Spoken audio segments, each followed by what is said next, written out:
Welcome to the MULTIVAC podcast, the place for the food industry to get the answers to their most frequently asked questions. Brought to you by the market-leading process and packaging machinery business, MULTIVAC. Each episode, we're hosted by a team of industry experts, so sit back, grab a coffee and join us for our next discussion. So, guys, welcome. This is the MULTIVAC's podcast, the second edition of MULTIVAC's podcast. So if you are new, welcome. If you're listening to the first one, thank you very much you must have enjoyed it somehow and decided to listen to the second one. So that's awesome. Today we're going to talk about sustainability goes beyond just the packaging. So we talked last time a lot about the plastics and the packaging, but as a business we do we've discovered and looked at a lot more that goes beyond just the packaging. So I've got some friends and some colleagues with me today. I'll introduce them in a minute. I'm your host. I'm Elliot Chrisp. I lead the sort of a group of sustainable consultants at MULTIVAC with the materials team. And then we've got Karl. Yeah, hi. So I'm Karl Jones, and I work in the product management team at MULTIVAC. Currently looking after vacuum chamber machines, but making a move into processing. My name's Clive Amos. I look after material supply into the southwest and other parts of the country, and as Elliot's already mentioned, with a heavy skew towards recyclability and sustainability. And my name's Doug Keith, and I'm Regional Sales Manager for the South East, looking after machinery sales. Brilliant. So Doug sells the metal. I do. Clive sells the plastic. I'm sorry we brought Clive back. No one else would do this, so we decided Clive could come back and join us. Yeah. I'm a prisoner. So, also, big news, it is Recycling Week. So it's National Recycling Week. So as a business, we are part of RAP and the UK Plastics Pact. So this week is all about recycling, big media push for recycling and getting that done at home. So that's really, really good that we do a podcast today and talk a little bit about recycling and the importance and where MULTIVAC sort of sits in it. But we're going to get into some questions, I think, and kick off with the questions. So these are news articles that we've sort of picked up, and some people have asked questions as well, customers. So if you do want to ask a question, please send it in to us, because it's really important that you engage with the podcast, because we're doing this so we're picking subjects up that we think are interesting to you and just having a coffee and having a chat about them. So if there's something of interest to you, then please do shout up. So the first one is an article that comes from Doug. Now, Doug sent me an article that was about worms eating plastic. You're going to love this, by the way. And I thought it was really interesting. So Doug loves a good article. He sits down with coffee in the morning and obviously nothing better. Yeah. Googles about worms. So if you haven't seen this, this is an article about how worms or scientists are developing and discovered that worm saliva potentially can break down plastic in landfill. So we're going to talk about it a little bit. If you haven't seen the article, I think it's on The Guardian and another couple of publications. Definitely on the BBC as well. BBC, yeah. So the question is worms the answer? So to sort of break that down, is worms the answer to all of our recycling problems? And that's a big complex question, but we're gonna get into it a little bit. I'm gonna ask Clive his opinion on this worms, because as a team, as a materials team, we often get asked about, is it recyclable? And the old age adage would be it's energy recoverable, wouldn't it? Yep. And now is it curbside? Is it supermarket collection? There's loads of different collection points, and that's all been driven out of need. So we don't have all of our materials in the UK are recyclable. We picked up on that on the first episode, and I really encourage you to go and have a little listen to that if possible.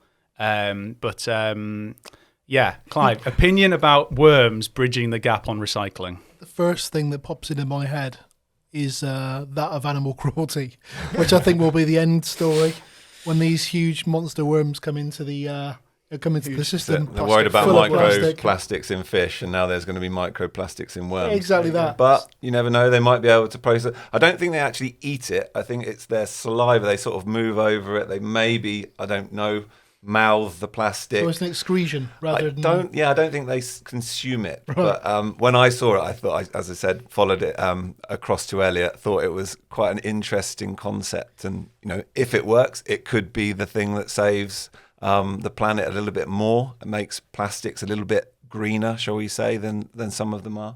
If it's going into landfill, though, and these worms operate in a landfill site, surely that's going to make the land unstable. This is classic Clive, by the way. He loves the semantics about the bigger picture, which is great. As Elliot's mentioned before, I resemble Karl Pilkington to some degree, so I'm told. So I'm kind of taking that sort of mental approach to the whole process. How many worms would you need? You need That's a lot of question. worms. It's a great question, How Karl. much plastic can one worm eat? Only one, because it ends up being huge. Oh, it becomes a mega worm, doesn't it? Yeah. I remember that. Yeah. This is people tuning in now. What are they talking about? Just worms for? Yeah. But the importance of this really is about, you have mechanical recycling for easy stuff on curbside, right? You have potentially chemical recycling on all the plastics and different laminates that you can't make into a mono or make into easily recyclable. But you also have the problem that no matter what you put in place, a consumer or citizen isn't always going to get it right. And it's not right to ask the citizen to always get it right, because there needs to be situations where we can get it wrong and it still be broken down or recycled or whatever. So this is just another one from my point of view and my perspective of someone thinking outside the box and finding maybe a new solution to a bigger problem. Whether it's scalable, Karl, on how many worms you need in a landfill, or will the worms escape the landfill? These are loads of questions that I've got. At least someone's looking at another solution That's other right, than recycling. I mean, I went to a plant-based summit on Friday in London, and there was several of the large supermarkets were there, and their statements were, we're not getting away from plastic. They understand they need plastic. Yeah. Otherwise, you get food wastage, and food wastage is so much worse for the environment than using plastic. So there's always going to be plastic. So whether you recycle that plastic, that plastic will always end in landfill. There will be the people that do care, and they will look after, and they will recycle. There will be people that don't care, and they will put it into their bins. So if these worms are a solution, who knows? It might be just a news story. It might work, it might not. If it does, it could be a good thing. Who knows? I think it could be a great thing, just to bridge that gap. And I think as an industry, we really need that. We need all the help we can get to create a fully closed-loop recycling system that captures everything. So I think it's brilliant. David Attenborough is going to be livid. Oh, no. Do you reckon? Yeah. All right, so next question. And this is one about EPR. So EPR is a relevant subject in the packaging industry at the moment. This is ever-changing scenario. So we've got a question about it. So it is, will process packaging be included in EPR? Elliot, can you just clarify what EPR is for me? Yeah, sure. I'm going to give this one to Clive, because Clive loves talking about EPR. Thanks very much. So EPR basically is extended producer responsibility. And what it replaces is PRNs, another pseudonym, which is packaging recovery notes. Essentially, each processor will pay for a certain number of packaging recovery notes every year, which covers the cost of their waste and then recycling for that product. The principal theory is that the PRN money, and what EPR will be as well, is to pay for the infrastructure to support that. Okay. Cynic in me would suggest that money doesn't all go in that direction. Sure. But that's what it's meant. That's what it's it helps to and do. supports. So that money there helps and supports the recycling industry to, sure. in theory, be able to be a sustainable business model, as well as have money to invest and things like that. Yeah, okay. What EPR, the difference between EPR and PRNs is PRNs, the whole supply chain pays for the taxes, whereas EPR is very much the brand owner pays for the taxes. So the idea is the brand owner has say on what the end packaging format is. So whether it be plastic, tin, card, wooden pallet, whatever it is, they have the say in what it is. So does that mean, is that going to encourage the end manufacturer to reduce the plastic, make the pack smaller, use the recyclable material, because their tax will be less? Yes. Or what they use. It makes them take ownership. Right. Take the tax amount and try and design your packaging around the least amount of tax implications as possible. Whereas if someone else is paying for it, then you're not too bothered what your pack's made from. But in if theory, you're being charged. Yeah, does that not just drive prices up in the supermarket if the brand owner's responsible? Yeah. Well, where it gets passed on to is probably another great question, Karl. And to be fair, it's always going to be the citizen that ends up paying for it. Yeah. You pay for it now. We're paying for high energy costs when it comes into manufacturing, which we can talk about a little bit later on how to reduce that. It's all these things. Everything just ends up being factored into inflation or something. The cynic in me, it comes under inflation. So that's what PRNs are against EPR.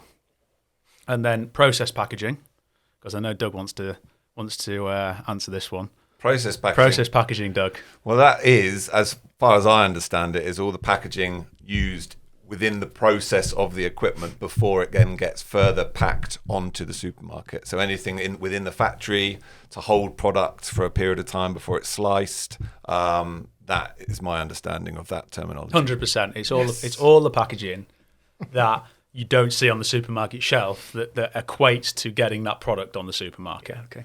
And it's a great question because PRNs factor in process packaging. So PRNs is all about how much input you buy. Yeah. So as a factory or as one of our customers, you will buy a certain amount of plastic and you will factor in how much weight you would have factored in there. EPR though, the current indication is, and the big sort of news is EPR is about output. So it's what is on the supermarket shelf. So that prompts the question recently on, well, what about process packaging? So the indication is that process packaging at the moment, the way that they're measuring it, isn't included in EPR. It will be included in plastics tax because that's an input. So that's what you're purchasing. It's about your purchase orders and what your input is. Your output is what hits the supermarket shelf, because the way that EPR is working is about the brand. So as soon as your brand is on it, you're responsible for it. So that is about output and on the shelf. And that's been delayed until January 24. Yeah. As so if far you as weren't we aware, understand yeah. And also the other big news this week is that, or not this week, but recently since our last podcast, is that the amounts of different taxes, so non-recyclable, recyclable with 30%, recyclable without 30%, paper, different ones, are all changing again. And I imagine they're all going to change within line with inflation or something like that. They haven't quite been defined yet, and I imagine they're going to change again, Clive, to be honest, before they are. But it's a really interesting concept, EPR. What do you think about it, Karl? Well, I think there's not much difference, really, between that and the PRN. But what I can see is that now, if process packaging isn't included, my mind's just thinking, well, why not? Yeah. Why is that not included? Yeah, it is a great question because it misses a massive chunk. A massive chunk of plastic. And as a business, we see a lot of it, right? So a classic one would be bacon backs. Yep. So when you're curing a bacon back before slicing, obviously slicing it ends in a coffin pack or a skin pack. But what about the process packaging beforehand? Before right? that, yeah. It's always vacuum packed and moved from site to site, and then it's unwrapped, and that just goes in the bin. Yeah. It's what's interesting as well from the public point of view is that plastic tax is the story that's really hit the headlines, and I think generally the public are semi-aware of that. EPR has kind of been sneaking away in the background, but it's going to have a far bigger impact on the processor. The bigger, obviously, it's relative to the size of the company, the processor, but I think unless you're in the industry, you wouldn't really necessarily even know what EPR is. I see the EPR as the big bad wolf, ultimately, because when you run the numbers, depending on the processor that you're talking about, the numbers are scary. Are they? Yeah, I mean, you're talking big numbers. If you're, I'm not going to mention any names, obviously, but if you're a processor that's turning over £1 million in packaging per year, the EPR number is fairly impactful. And I'll tell you what will make a difference is I get asked all the time from a salesman point of view, how can I reduce the weight of plastic, the size of my packs? Because if you go to the supermarket and you look at the packs on the shelves, the amount of air that's in those packs, that the product's not filling up, or the space around the product that it doesn't need to be there. Now, just with some consultancy, we could look at redesigning their packs. And 100%. Yes, it's going to cost for new tooling for their packaging machine, but with the cost of the tax saving, could potentially over a period of time save them a fortune. We're seeing it a lot now, and we're ideally set up for it because we can look at both machine and materials together, which is a hell of a luxury for us. But we're seeing it all the time. I mean, some of the numbers are into the hundreds of thousands, just on one line. PT plastics tax, might be 30,000 in this one particular instance. We're seeing 800 grand when EPR comes in. It's huge. Wow. On top of plastic tax. And the big thing is you've got to get ahead of it now. I think that's the message that we've got to portray with our consultancy and things as a business. We're really saying to customers, you've got to get ahead of it now. Get ahead of it, yeah. And it's focusing people's attentions. Definitely. Absolutely. Brilliant. All right, question 3, guys. All right, rattling through these. Yep. Okay, so this one is another news article that's come out. I found this on LinkedIn actually. It's by the British Plastics Federation. So their article was, they've done some research, and that 61 million tons of CO2 is saved a year by using plastic packaging in food. So that's 61 million tons of CO2 is saved by using plastic to wrap food. And how have they come up with this figure? Well, that's a really good, interesting point. We'll come on to that in a minute for sure. But the question is, okay, that I'm sure a lot of people have when they see these things. It's done by the British Plastic Federation, so you can instantly become cynical that they want to be pro-plastic, right? So is this greenwashing or is this fact? So the question is this article greenwashing or is it fact? So where did they come up with the number? So it'll be done on a life cycle analysis. The question is, where did that life cycle analysis start and end? Because you can always manipulate the numbers. Yeah, sure. 100%. But I think the poignant part of this is that clearly plastic has a huge part to play in protecting food. Mm-hmm. Our business is kind of built on that foundation and that principle. So I'm going to ask Clive, greenwashing, your opinion on greenwashing, because we get this day in, day out from customers, and so does Karl and Doug. And I want to really explore this for a second, because greenwashing is a huge part of the problem. Is plastics really bad? Blue Planet, the poster boy, and that's kind of what this podcast is about today. Plastics is kind of the poster child of sustainability, but really is a lot of it, should it be or should it not be? What is greenwashing, what isn't? So greenwashing, what do you come up with greenwashing? Well, what do you see? When I look at LinkedIn and different social media platforms, the things you see make me want to explode, because there is a lot of greenwashing that goes on. Yeah. And you can, touch on the life cycle analysis sort of subject.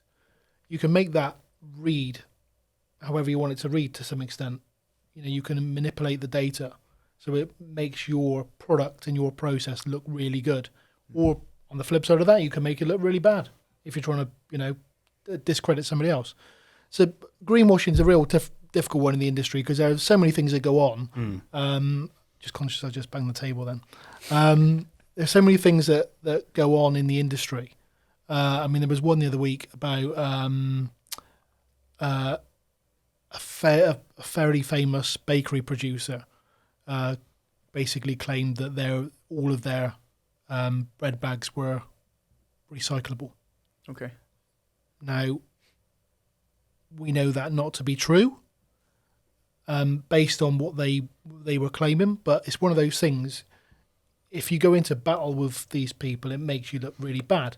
Sure. Even though they're not being completely honest. And also, is their statement that it could be recyclable, but in the UK we haven't got the facilities to recycle it? Yeah. So is that what they're claiming? There's a lot of that as well, because LinkedIn is national, international. There is a lot of that crossover. Because what you can recycle in Germany, you can't recycle in the UK. No, even though the product actually could be recycled, we don't have the infrastructure in the UK to recycle it. 100%. Exactly right. And they have different facilities. We have different facilities than them, and these often get shipped to different places to get recycled. So there's a lot of it, isn't there?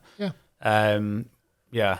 But then also on your point, you were saying about you can manipulate the data, whether or not you're in the plastics industry and you say cardboard is really bad for the environment and actually the CO2 footprint is terrible for cardboard, just the way that other people within another industry say plastic's really bad for the environment. Now, there probably is an agreement on both are right and both are wrong.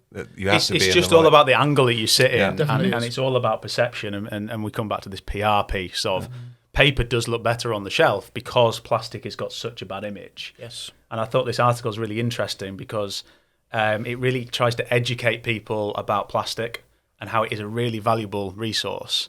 And it really is a very good resource. And we know plastic reduces food waste around the world by about 2/3. Yeah. It is a hugely integral part of the food chain industry and our consumption of it.